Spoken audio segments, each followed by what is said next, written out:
Okay. Everyone, this is Magistrate Lispy, and he will explain exactly what that role means. However, he is one of the Shelby County magistrates here. So we talked about fiscal court. We talked about the judge executive and what the judge executive does. The deputy judge executive came in this morning and he spoke with first period about that. Magistrate Lispy has agreed to come speak with you all so you all could have a live person as well. I sent him some of your questions, so we will go over some of those. But if you all have any questions throughout him talking, please jot those down and then we'll have time at the end to ask those, okay? So thank you so much for coming. Absolutely. We will start first with what is the fiscal court responsible for? So the fiscal court is responsible to handle the taxpayers' dollars. So when all the taxes come in, we are responsible for spending those taxes. So to be fiscally responsible means we're doing a good job using the taxes that we're collecting and not just spending them for no reason or on silly stuff. So that's kind of where the word fiscal comes in there. It's not physical. A lot of people call it physical court, but it's not. It's fiscal. And the court is made up of 7 magistrates. So there's 7 magistrates, and it's broken up into districts. So my district is pretty much from McDonald's out Mount Eden Road, Weisinger Golf Course, out to Southfield, Mount Eden, and over to Waddy. And then all the subdivisions in between there. So that's my area. Every district has a magistrate, and then the 8th member of the fiscal court is the judge executive. They are elected by the whole county. My position is just elected by my district. So a lot of times you'll have a Democrat and a Republican both trying to get the position, and they'll go to a primary. Well, if there's 2 Republicans or 2 Democrats, they go head-to-head first, and then they go against the other party. So it can be a process. So when you see all these signs out, that's what it's for a lot of times. It's a 4-year term. I'm in my 2nd term. Luckily, nobody ran against me the 2nd time, so that was a lot easier. So the 7 magistrates and the judge make up the fiscal court, and that body collectively figures out where every dollar of taxpayer money goes, into what departments. I know that was one of the other questions, is what departments do we oversee? So the road department, so all the county roads, and that's not the state roads, but your smaller side roads or county roads. The animal shelter, so we have a no-kill shelter here. We haven't killed any animals in years. They used to do that here. We've gotten away from that, so our animal control team has pretty good relationships with shelters all across the state, so we push them through there and they go to shelters in other states so that we don't have to euthanize any of the animals. So we're very lucky to be able to do that. We're also over the Parks Department, and that's probably my biggest headache right now. Sounds like it'd be fun, but it's not, and I'll talk more about the parks later. We are not technically over the sheriff's office, but we control their budget. So the sheriff is an elected official like we are, but we have to approve their budget. Same with the jailer. Jailer's an elected official. He can run the jail, he or she, how they want, but we have to approve the budget. We've got a clean community department who picks up litter off of county roads, helps clean up houses that have garbage piled up, that kind of thing. Let's see, what other departments do we have? Code enforcement? Code enforcement, and that's really something that we haven't had a lot of. The city of Shelbyville does. It's something more new for us. Planning and zoning has kind of always handled our code enforcement. And planning and zoning is set up by the fiscal court, but years ago it was set up to where it's more indirect from the fiscal court, because if you've ever been to a planning and zoning meeting, and you probably haven't, you probably don't want to go, but that's where people get approval to build gas stations, a house, do something with their land that isn't already done. So anytime that happens, all the neighbors are mad. So they go in there and planning and zoning decides whether they can do it or not. We have the ABC, which is alcohol, tobacco. So if anybody, restaurants have a liquor license or sell cigarettes, we've got an ABC committee that does those inspections. We've got the health department who does, you can go in for health screenings, but they also inspect the restaurants, the schools, the parks, to make sure everything's up to code. We have an occupational tax division where all the businesses pay an occupational tax based on the number of employees and the amount of sales they have, and that's where a lot of our tax dollars come from. What is the budget of the fiscal court? This year it was around 40 million. And I don't know if y'all talked about this or not, but this is just Shelby County. Within Shelby County, there's also a city council for Simpsonville and a city council for Shelbyville. They function primarily the same as the fiscal court does, but they only take care of those city limits. So the reason, that's a little bigger than normal, but we got the American Recovery Fund Act. So Shelby County got just over $9 million for that. And that was something that stemmed from COVID and helping everybody get back on their feet. And so we took that money and allocated $1 million to go to the park, $1 million to go to the jail. We bought 3 new ambulances, and so every department, we spread that out through every department. New shelters at the animal shelter, but this year was about a $40 million budget. And that's, the way we come up with a budget is the judge and the treasurer meet with all the department heads and say, hey, what do you know you're gonna need? What equipment's going bad? What do you want for next year? And they negotiate a little bit, and then when they get all the department heads' wish list, they bring it to the finance committee. And I'm chairman of the finance committee, and there's 2 other magistrates on there. And then we have to pick through it, say we like this, we don't like this, and raises are on there for everybody's employee. Everybody wants to get their employees more money. But what you have to be mindful of is if you give these guys more money over here, then these people over here need to be paid the same. So for instance, another one of our big departments is our 911.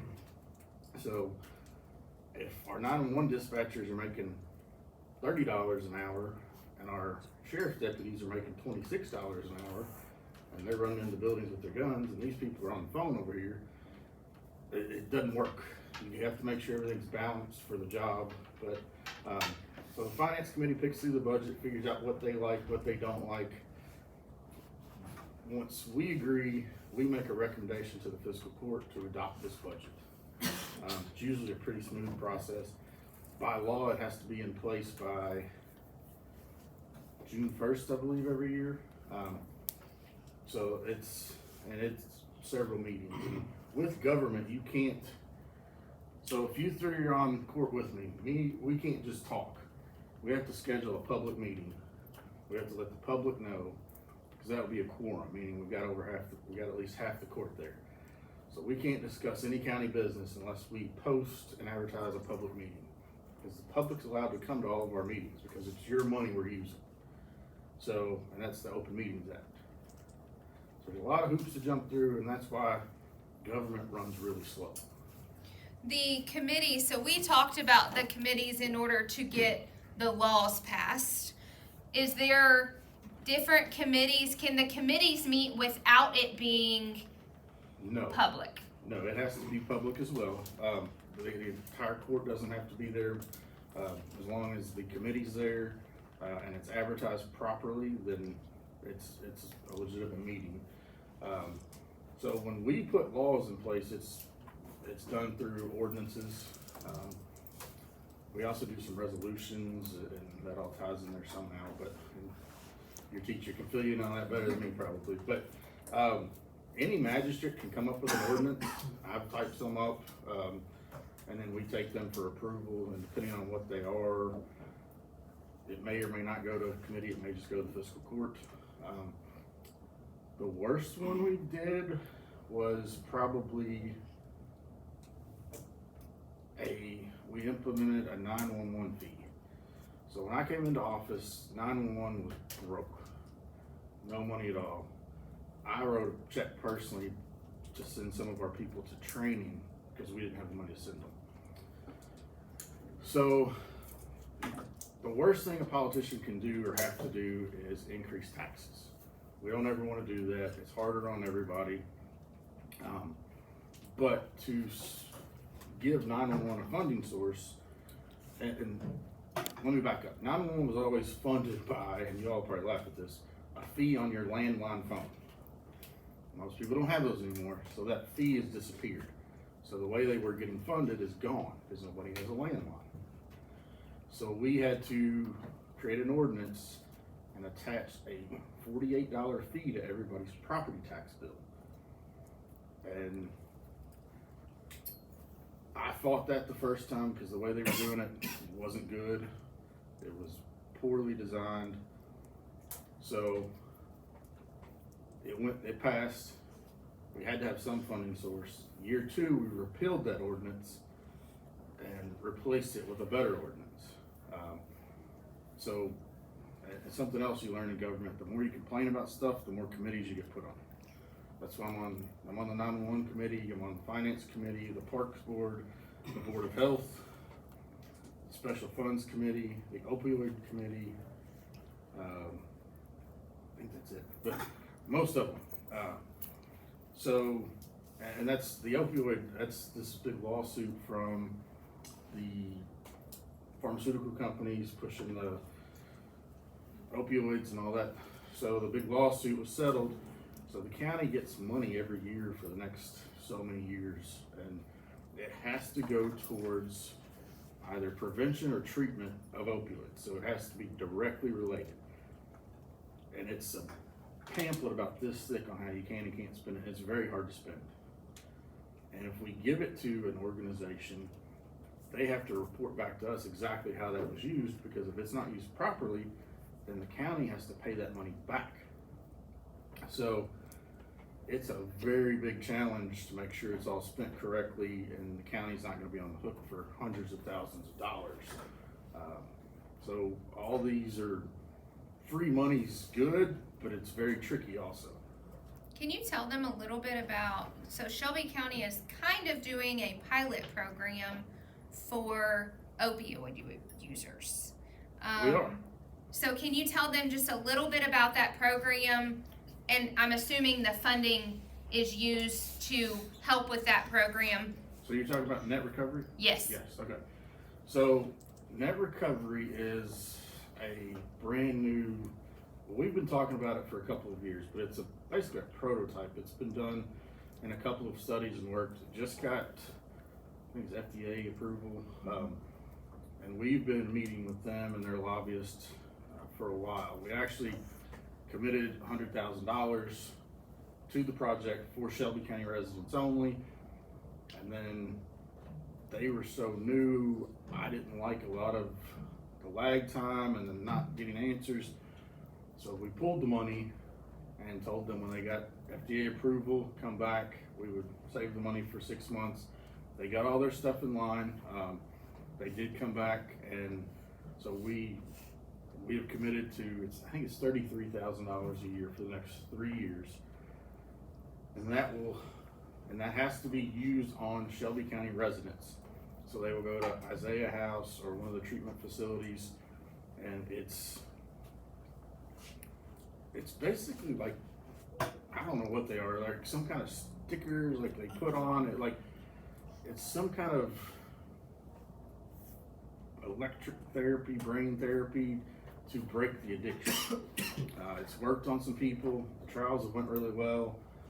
So we did put $100,000+ towards that to try that. I think it will treat, with the money we put in, I think it will treat about 30 some residents. So that's kind of our trial to see if that works, and if it does, that will be something we will continue to fund in the future. Very cool technology, something that nobody else has tried. But I've met some of the people that have went through the program, and it seems to have worked well for them. Probably won't be the avenue for everybody, but it's something, it's worth trying. So this is something that's really cool because it's something that the opioid crisis has affected so many in the community with the drug usage, and it's caused so many deaths. So this is something that many communities have been trying to combat for a very long time. Shelby County is on the leading edge of this, which is really exciting. The circuit court judge, Judge Brummer, so we have our fiscal court, they're kind of the funding for it, and then Judge Brummer is helping to get people that are in the court system, so they're being tried criminally, to try this program. Because if we can take care of the addiction, then they no longer have the criminal behavior. So this is something that the fiscal court is funding, and the criminal court is working alongside of them to hopefully give the residents more resources. I'm really excited. I heard about it and I'm really excited about it. It's something that I'm passionate about because so much of our criminality in our community is due to addiction. So this device helps to rewire the brain quicker so that they don't have as many cravings, because treatment, unless it's very long term, it's not doing what we want it to do as fast as we want it to do. So this aids with that. They still have to put in the work, but it aids with that. So I'm just really excited about that That's a program. great point, because, we've put the system in place, we've got it here, but we're using the criminal courts to push people through to this. Now, that doesn't mean only criminals can take this. I mean, we've got 33 spots, so if somebody comes to Net Recovery and says, hey, I live in Shelbyville, I'm not in trouble, but I want to break this addiction, they have an opportunity to go there as well. But the court will be a big feeder system for us, because some of these judges are requiring them to try this. So, very good point. Yeah, I'm sorry. Thank you. Go ahead. As you... I think that's about all I've got on Net Recovery. What other questions did you have? So, can you tell us a little bit about your background and how you got into local politics? So, yes, born and raised here, graduated from here in 2002. My uncle held this position for 36 years before I did. I really could care less about politics, didn't want anything to do with it.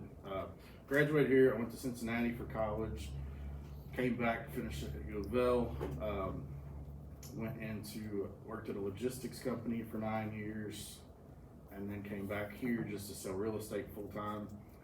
And then now I've transitioned in, and while I was in that, I also ran for magistrate, won, and so now I do insurance, real estate, and this. This job it's way better than I expected. I didn't know what a magistrate was, I didn't know what he did. Up until probably a year before I actually ran, I didn't know I was running, and I didn't care. Didn't even vote every year.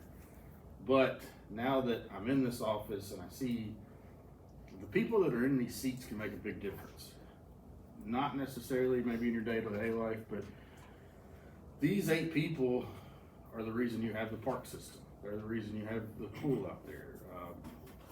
All of that stuff can get better. It can go away. It all depends on who you guys put in those seats and what they want. Luckily, the court we have is very passionate about the parks and the kids and the youth, because you guys are going to be the next generation of us. And I'm the youngest one on the court by far, and I'm not young anymore. But it's mostly old guys and one older lady. But I would encourage you when you're young, if you like politics, get out there, put your name in there. It'd be great to have a young perspective on the court. For city council too. It's discouraging sometimes that that's the only people that run, or the older retired people, not the parents with kids that are playing at the park, not, those kind of people just aren't interested in it. It takes up time, I get that, but we need more younger people involved in politics, just to help us grow. And then, so that's how I got to where I'm at. didn't like politics in school, didn't take political science, didn't care about any of that stuff. I just wanted to get out of here. So, I never thought I'd be back here to speak, but I've been here several times to speak for different classes, and very cool to come back. Any of you got any questions yet? What do you have to get on the committee to run for the positions? You know, I really don't think anything. There's no requirement. I think you have to be 18 years of age. I'm not sure if you have to have a high school diploma or not. You do not have to have any kind of college degree. You just have to get out and get the people on your side. I knocked on a lot of doors to ask for people's votes. It was a lot of work, but you get chased by a lot of dogs. And it's even harder now because nobody wants to, every time somebody knocks on the door, like, you know, what are they here for? What do they want? So it's a lot different now, but use Facebook a lot to campaign. Did a lot of door knocking, go to a lot of events. But there's really no requirement. You just have to get the votes. So.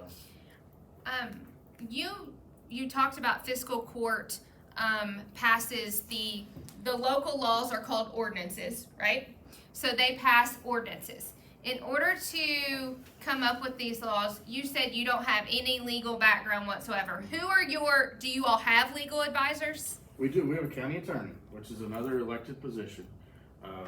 Carrie McIntyre is our county attorney now. She's just doing a great job. This is her first term. It was Hart McGibbon before that.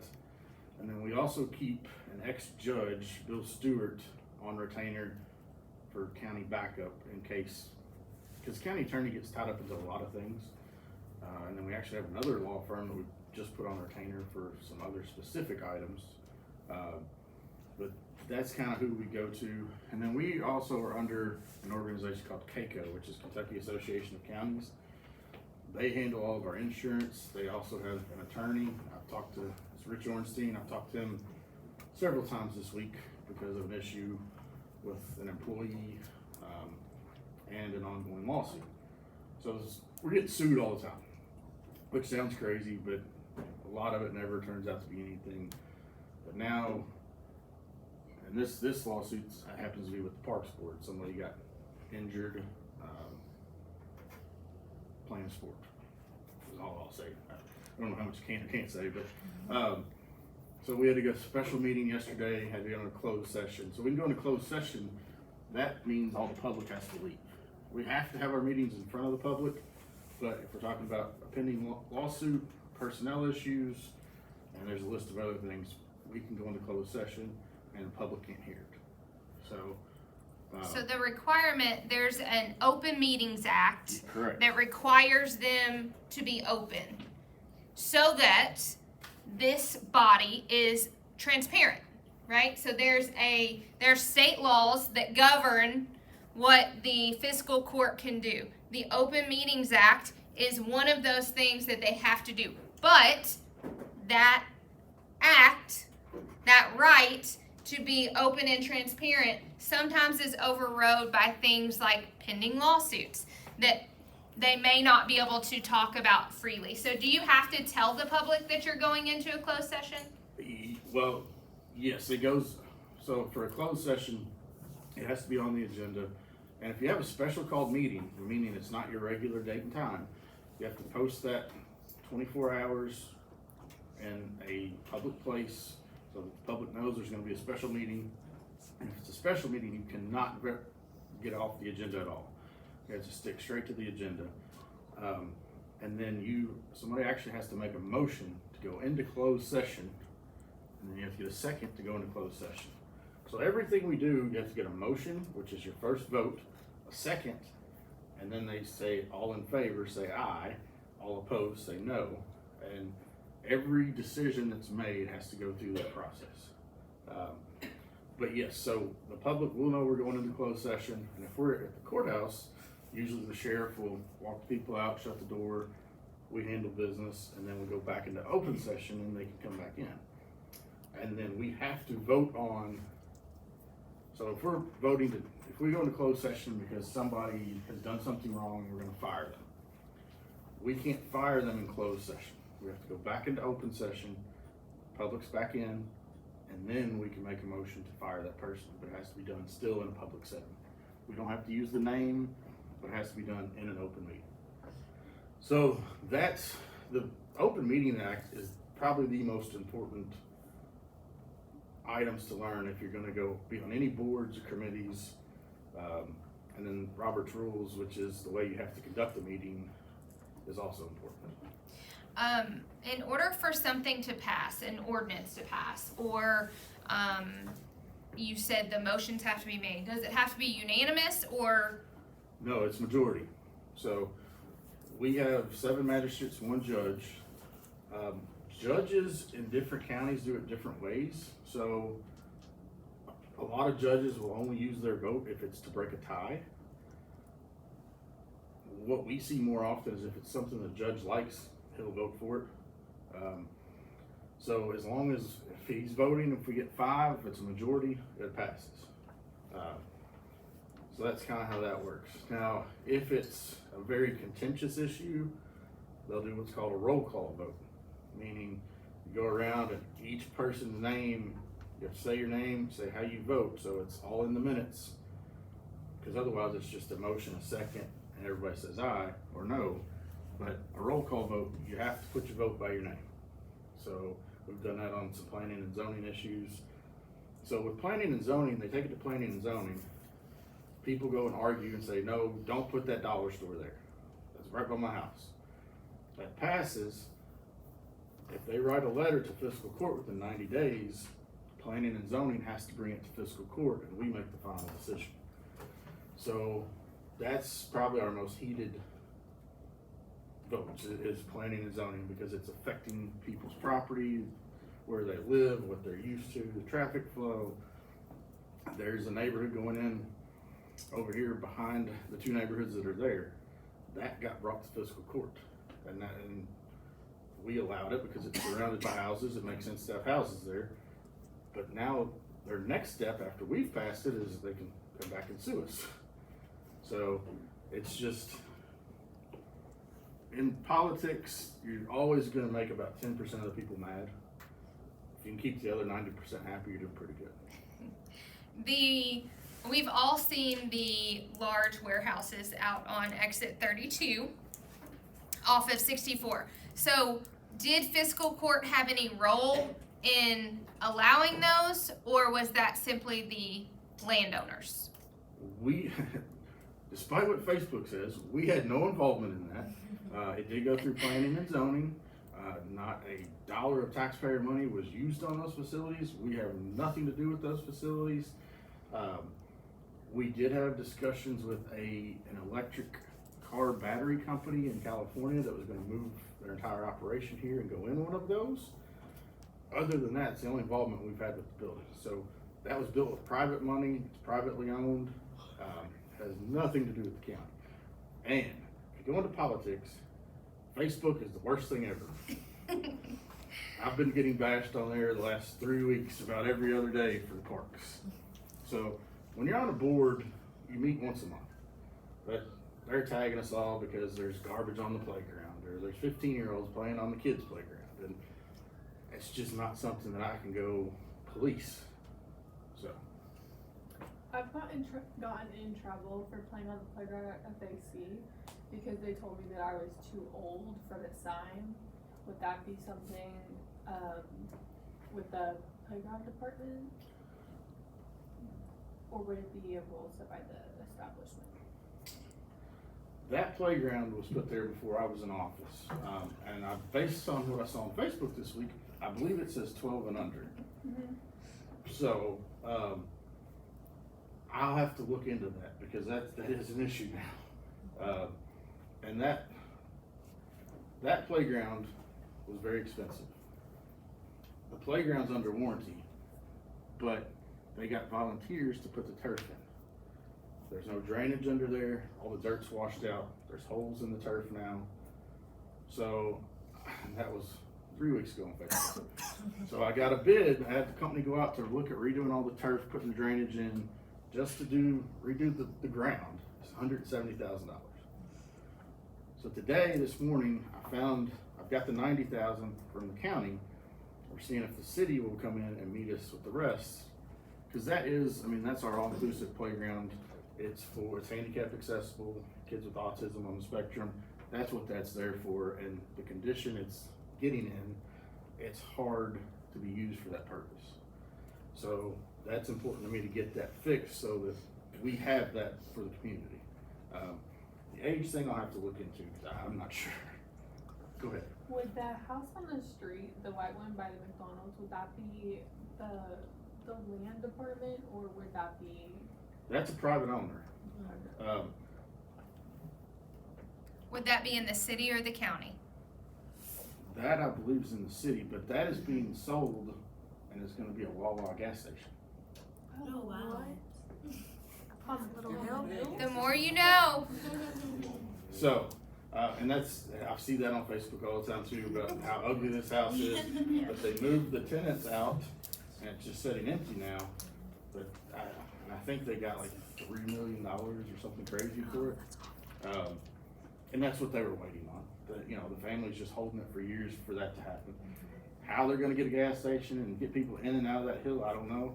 Yeah, it's like, But that's supposedly that was sold to Wawa to build a gas station. Isn't the new construction, further down that street, isn't that a gas station? It is. So that's all stuff that would go through planning and zoning. And unless a citizen writes a letter to fight those, I don't even see them. So unless there's a problem with it, it doesn't come to me. It just goes by the planning and zoning regulations saying, for instance, if you've got 100 acres of land in Shelby County, you can put a distillery on it. There's nothing they can do to stop you. But you also can't build, unless you're in a subdivision and get approval, you have to have a 5-acre minimum here. So every house is on 5 acres. 5 acres is a lot of grass to mow, especially for people. And we get a lot of people coming out of Louisville because it's cheaper here, the schools are better here, the taxes are lower here. And they get here and they got a 5-acre yard, it's like a farm to them. So I've been trying to get us to reduce that size to 3 acres, but I'm not having luck there. So. What do you think is the biggest misconception that people have about what fiscal court does? The biggest misconception is the difference between county and state. The most calls I get are problems with a state road, which I have no control over. It goes through the House and the Senate and the governor. Or for instance, these warehouses. Just because it comes to the county doesn't mean it's got it. We didn't put any money in it. The only money we've sent out that didn't go for one of our departments was we donated $100,000 to the University of Louisville to do a feasibility study to build a new hospital here because we want a new hospital here for the citizens. We got pushback from that. I had an interview with the paper defending my stance on it. We are much better off with the hospital than without. The hospital we have won't be there much longer. There's actually a fundraising meeting going on now at University of Louisville Hospital. They're starting that process. They're moving forward. They've got the land. So we will have a new hospital here in the next few years. It'll be a whole medical campus. Anyone else have any questions? What do you do day to day as a magistrate? Some days, very little.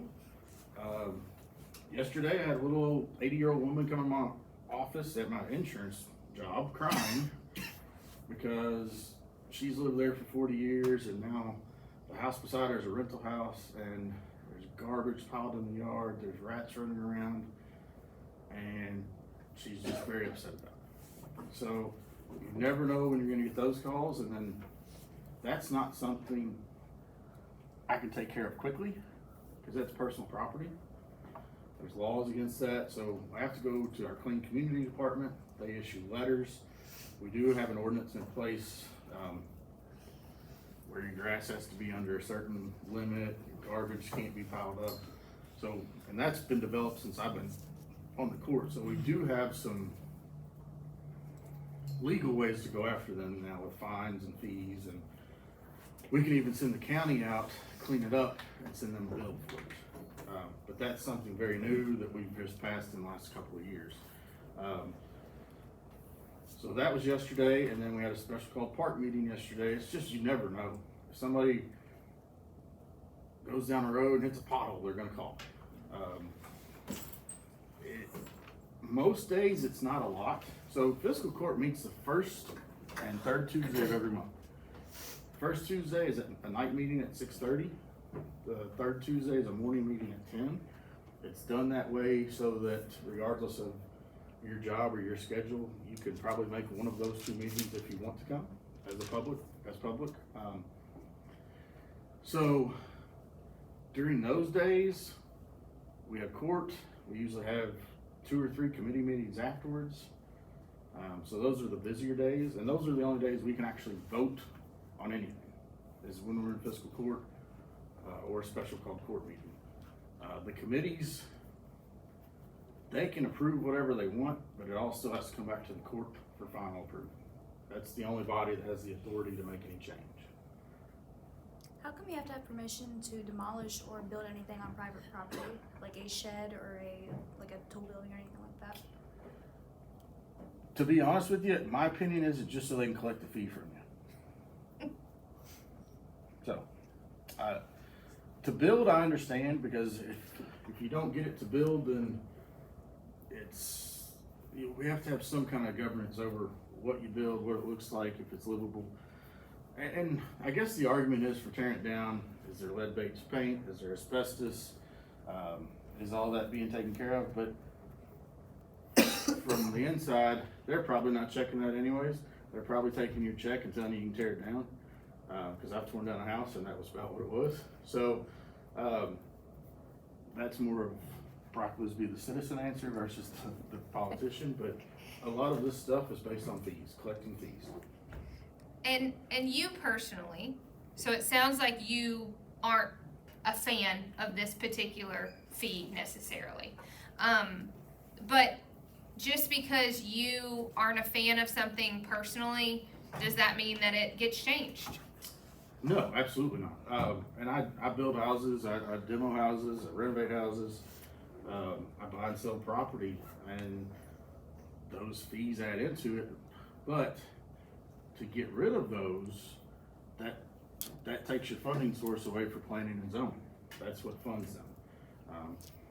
And actually, our road department went out and they would issue driveway permits for every house. And that was the only person that didn't get a check for that. He would go out 2 or 3 times, and a lot of times they put the pipe in the ground. And so we had to implement a driveway fee for that permit too. Some fees are just unavoidable, because the other option is, and they're good, because the people that are tearing down the buildings, building the houses, we're paying the fees. The other option is to take those fees away and we raise all your taxes to cover it. So this way, the users are paying the fee. So I do like that aspect of it. But I do feel like there are some fees out there that are just there to collect money. How would you write a letter? Would it be paper letter, an email, and where would you send that to? As far as request a planning and change? zoning? Yeah. Or are you just talking about to make a change in general, or? To make a change or to change plans that are already set, planning and zoning? So you can go to Shelby County Fiscal Court website. It lists every magistrate, their email addresses, our phone numbers, as well as judge executive. So what a lot of people do is they'll get all of our emails and email us all at once. That way we all see it. I've gotten letters in the mail at home. I've gotten packets in the mail at home. It's really any way you want to do it. Is there an age requirement to that? No. And if anybody wants to come speak at public or at court, you just email the judge's office, say we'd like to get on the agenda. Everybody gets 3 minutes to speak. And you're always welcome to any court meeting you want to come sit in, but if you want to speak on an issue, just email and get on the agenda. That's That's about it though. So how does the like fiscal court get like funded? We are funded through taxes, so property taxes, just like the schools are. So, and that was a question on that. So, the schools are separate. The schools are their own special taxing district. So that means the school board sets a tax that goes on the property tax. It's usually a percentage of whatever the property tax is, and that's how the school gets their money. We have no say over the school's budget, how they spend the money, none of that. The only thing we have a say in now, which just happened in the last year or so, is they can't increase or decrease their tax rate unless we approve it at fiscal court. And that's with all the special taxing districts. So your health department's a special taxing district, meaning they collect tax on the property tax just for that. Same with the school, but primarily we get, the fiscal court's funded through occupational tax from the businesses and property taxes.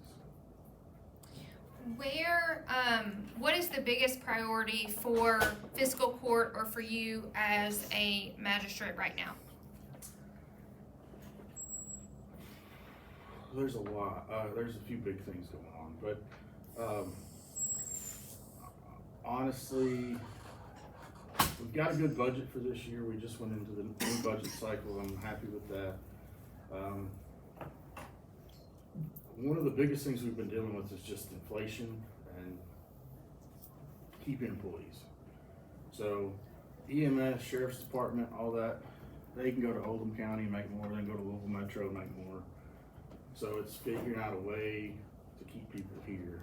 But we can't pay Louisville Metro rates because we don't collect Louisville Metro taxes. So we try to offer good benefits, different things, but we have had to increase pay substantially in this budget cycle and create pay scales that keep up with inflation, with cost of living, to try to fight that. And it seems to be working so far. We've offered, free training for EMS people. We'll pay for you to go get your EMT license or whatever. We've tried a lot of stuff. That's been a big thing this year. I keep talking about the park because that's all I deal with anymore, and I'm sick of it. But that's probably my biggest thing is cleaning up the park. And the reason the park's a mess is because it's not a Shelby County park. It's Shelby County, Shelbyville. So you got two governing bodies that back in the 70s agreed to fund it 50-50, but the city's not doing that. So there's a shortfall in our budget, and then, so the park's always broke. The park's always asking for money. When the FAC was built, the people in my position back then sold everybody on, we're gonna build this big facility, the revenue's gonna pay for itself, we won't have to fund the park anymore. Well, that's a big building with a swimming pool and a gym and a fitness room. Well, why would you buy a membership there when you can go to Planet Fitness for $9 a month? It's outdated already. We're putting a new pool deck in now, so all the new tile around the pool, the health department said they were gonna shut us down if we didn't because there's some holes. That's $280,000. We're putting a new pool pump in, that's another $160,000. It's just so many big projects that have been neglected the last 20 years that it's just taken a lot of money, and it's hard to get two governing bodies to work together on anything. So that's probably the biggest challenge. How many employees does the county have approximately? Oh man,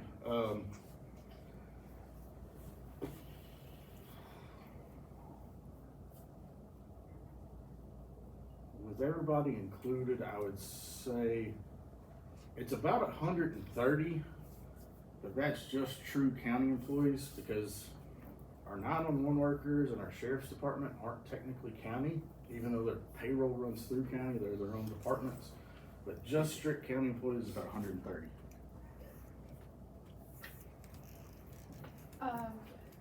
Has the Shelby County whole wide budget, has it gone up yearly because of inflation? It's went up definitely for inflation as far as salaries goes and just everything costs more. It's also went up because we got that American Recovery Money Act, so that was an extra $9 million. The opioid money's driving it up. Because we have to have a balanced budget by law, so every dollar we take in receipts, we have to show it allocated on this side. Has to be $0 at the end of it.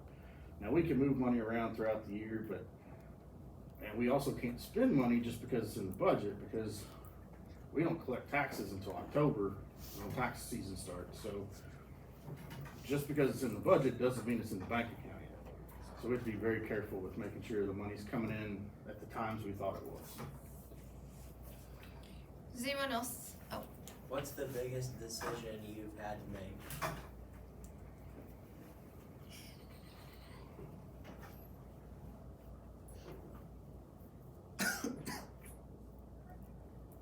Honestly, it's always difficult to fire someone.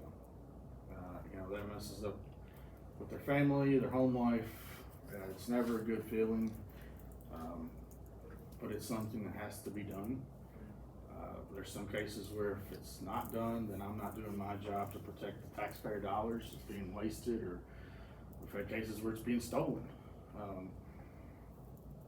Those are always very hard decisions, because I know a lot of these people.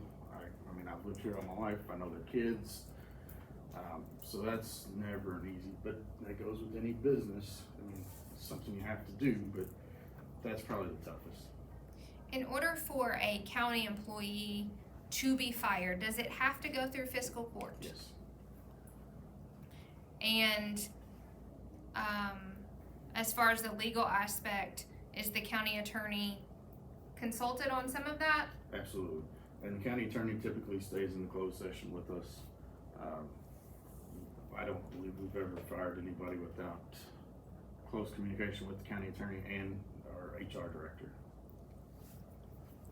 Do you go on vacation? And if so, Absolutely. how, like, do you still have to do your work? Unfortunately. So, yeah, funny story. About 2 years ago, I was in Florida, just got there, and the judge sometimes, I guess, feels his power a little more than he should. And you all know where the Stratton Center is? So, our sheriff's office needs more room. Well, the Stratton Center was donated by somebody, and they wanted to name the Stratton Center because Bobby Stratton was a judge executive for years, and a lot of the older people really respected him and liked him. Well, the judge put out a drawing turning that building into a sheriff's office, and it's now a community center where the community can go and rent it for very cheap or free and have events or weddings or whatever. And that just blew up. So my phone, I stood in the parking lot in Florida just dying in the heat forever, just taking these phone calls about why we were doing this. And I had not heard anything about it, didn't know anything about it.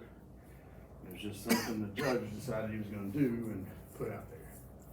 So, yeah, this stuff follows you everywhere, because when something happens, no matter where I'm at, you're gonna want me to fix it or talk to me about it. So, now that doesn't mean I'm gonna answer my phone the whole time I'm gone, but I'll call you and I'll take care of it one way or another. But yeah, I'm always working. Do you have any off days, like weekends? No, because I mean, we don't really have set office hours. So I get calls at night, I get calls in the morning, it's whenever. Weekends. Now, I don't have to necessarily, if I don't call them back, the judge can't fire me. I'm in until next election in 3 years. So I don't have to do that, and there's magistrates that probably don't. But once I'm done with whatever I'm doing, I'll call you back and see what's going on. And something I didn't talk about, but I'm also chairman of the broadband committee, and that's been a nightmare too. What So is that one? that's, I got some money from the American Recovery Act for $1.5 million. We won state grants for others. So we've got about $38 million, most of which we got from grants. Doesn't cost taxpayers anything.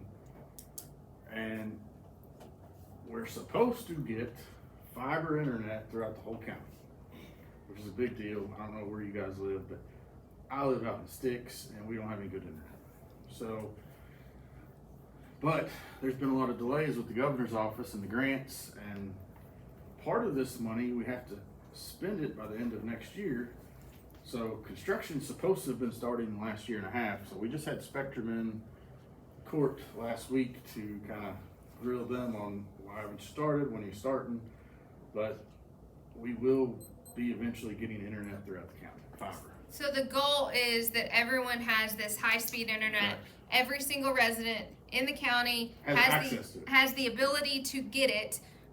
But in order to do that, you're going on people's property. So as a county, they've said, okay, we're talking about these rights. We need to infringe on people's property rights for the betterment of the community. But one of the hard things about this is you have to get permission from the landowners. You have to get permission to use these poles. That's the So- delay right now, is the polls. There are a lot of different people that you have to get permission from in order to do this great thing Yes. for the community. And so now, so now I'm fighting with the court. They want to take my money away that was set aside, and I'm like, no, we got to do this. So I think I've worked it out to where we're still good. And I'm sorry, did I answer your question before I went off on the internet? I think you did about the off days. He Yeah. said there are none. Okay. So, So since you have no off days, are you paid by hour or paid by how well you do your work? no, I'm just paid a base salary, and it's not much. That's why I got so many other jobs. This is really more just about service and making sure the county's going in the right direction. Judge executive makes a good amount of money. They usually make 100,000+. Magistrates don't. And the judge executive is a full-time. It's a full-time, Position. he runs the day-to-day. Now, he can't make any decisions without us. We have to approve every check that's out. We get a bill list every quarter of every bill that's paid. But he runs the day-to-day. I think we maybe have time for one more question. All right. I don't know if this has anything to do with the internet, but what were they putting in all the yards a few weeks ago? I don't know, but I've got that call before too. I don't know who that is or what they're doing, but that's the kind of calls I get, is that, and sometimes it's state stuff, sometimes it's AT&T putting fiber in, but it has nothing to do with this project. I get a lot of calls with people saying, I know there's fiber in my front yard, why can't I hook up to it? I'm like, it's AT&T's, I don't know. So, those are the kind of questions I get daily, and I just don't always have the answers. Thank you all.